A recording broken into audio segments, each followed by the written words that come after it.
la machine de propagande anti-algérienne bat son plein, sans discontinuer, depuis quelques mois des officines européennes, aidées par des pseudo-journalistes algériens mercenaires, reprennent du service pour calomnier, dénigrer, subvertir, toujours contre ce régime qu'ils exècrent et qu'ils n'arrivent toujours pas à faire tomber malgré tous les complots et actions de sapes connus et non connus. Après les multiples conjurations, manipulations, subversions via le Maroc, Al-Magharibia de Londres, le mensonge des armes Hezbollah Iran pour le Polisario, les outrages du siège de l'Union Européenne à Bruxelles, les manipulations des ex-fils depuis la Suisse, par Trial International, interposé, le MAC et son incitation à prendre les armes etc.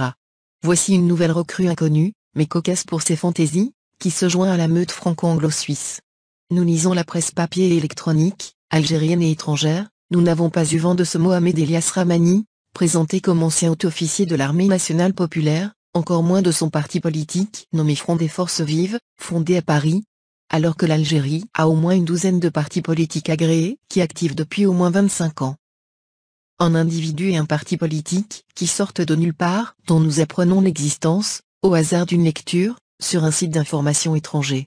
En cherchant sur Google on ne trouve presque rien, sur lui, que quelques récentes vidéos YouTube, datant de juin 2018, qui montrent qu'il s'acharne à dénigrer l'Algérie, son gouvernement et son armée, comme par hasard, au même moment que la campagne anti-algérienne qui a commencé il y a 3 mois, dont les acteurs se recrutent parmi les Algériens vivant à l'étranger, surtout en France et au Royaume-Uni. Rien de nouveau, de particulier, d'exceptionnel que ce que rabâchent ses semblables.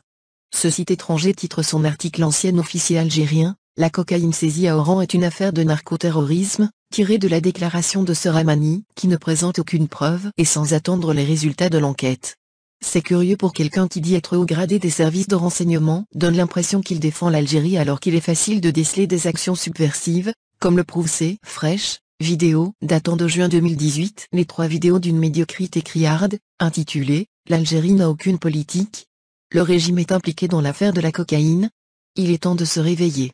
Une affaire de narcoterrorisme en Algérie?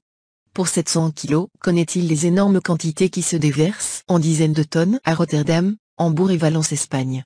À ceux qui n'ont pas vécu le vrai mal du pays durant la décennie noire, sous les bombes de Jeya, les prêches d'Ali Belhadj et les applaudissements des pays hébergeurs de Ferramehani, Larbizitou, Mourad Dina, Salim Sali et Rachid Nekaz, je leur ouvre la porte de l'histoire de l'Algérie, le pays d'1,5 million de martyrs, qui n'a pas encore pensé les plaies des massacres de Sétif, et n'a pas toujours récupéré les crânes de Boubegla et ses compagnons, ni entendre le mot de regret du locataire de l'Élysée. Il y a 2 décennies, quand le terrorisme faisait des ravages dans les douars, et le FMI menottait les caisses de l'État, condamnant l'Algérie à la famine forcée, des milliers de morts, des orphelins et des veuves dépressives, des usines et des écoles brûlées, ça n'a dérangé personne. Même pas les médias qui ouvrent aujourd'hui leur plateau aux intégristes, acteurs de ce drame, qui a failli rayer mon pays de la carte, si ce n'est la bénédiction du Créateur et le compatriotisme de la tenue verte, que certains osent aujourd'hui la mitrailler à coups de mensonges et de calomnies.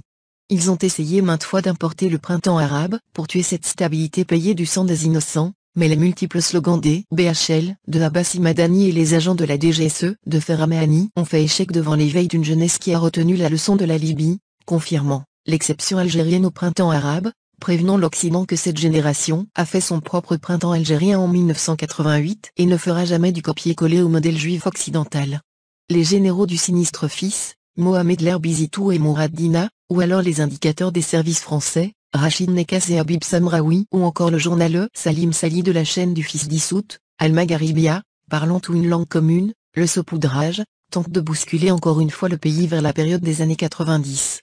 Payés au dollar cash, ils ne reculent devant rien pour mettre le pays à feu et à sang par des propagandes et incitations à la rébellion, un slogan qui est bien plaqué, sur le mur de la page Facebook de Karim Moulet, l'ancien officier, récupéré par les services spéciaux britanniques. En dépit de ce vent de la stabilité qui souffle sur mon pays, ses ennemis ont de la douleur de se remettre de leur choc. Ils ont mal au ventre de voir l'Algérie sortir indemne du printemps sioniste et de voir leur séjour en outre-mer menacé et anticipé par un retour dans la patrie avec un rendez-vous en référé avec la blouse noire. On peut aussi imaginer un autre complot contre l'armée, concocté depuis Valence où les conteneurs avaient été ouverts puis scellés à nouveau par les services douaniers espagnols, selon les commandants du bateau, et qui n'a pas assisté à leur ouverture. Il est donc fort possible que cette drogue soit glissée par des mains hostiles des services, en contrat avec des narcotrafiquants internationaux.